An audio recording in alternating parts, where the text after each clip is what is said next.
High, আমি প্রীতি।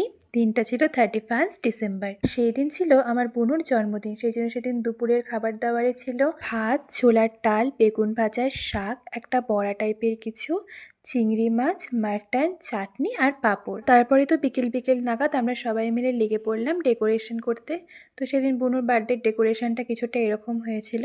আর তারপর decoration করে বুনুকে কিছু সিঙ্গেল ছবি আর ভিডিও তুলে দিলাম। আর তারপর ছবি তোলার পর্ব শেষ করে আমরা সবাই মিলে কেক কাটার আগে বুনুকে আশীর্বাদ করে নিচ্ছিলাম। আর এখানে সবার আশীর্বাদের পরে আমি বুনুকে আশীর্বাদ করে একটু পায়েস খাইয়ে দিলাম। আর আমার গিফটটা তো আমি ওকে আগেই দিয়ে দিয়েছি। আর এটা ছিল বুনুর এবারের বার্থডে কেক। কেকটা দেখতেও যেমন সুন্দর, খেতেও কিন্তু ঠিক তেমনই ভালো ছিল। তারপর সাথে ছোট্ট বই আর বুনুর দুজন ফ্রেন্ডকে নিয়ে বুনু এবারে ওর বার্থডে কেকটাও কেটে নেয়। আজকে রাতের মেনুতে ছিল ফ্রাইড রাইস, পনির, ছোলার ডাল, চাটনি, পাঁপড়। আর এভাবেই খুব সুন্দরভাবে কাটে আমার 31 ডিসেম্বর। দেখা হচ্ছে অন্য একটা ভিডিওতে। বাই।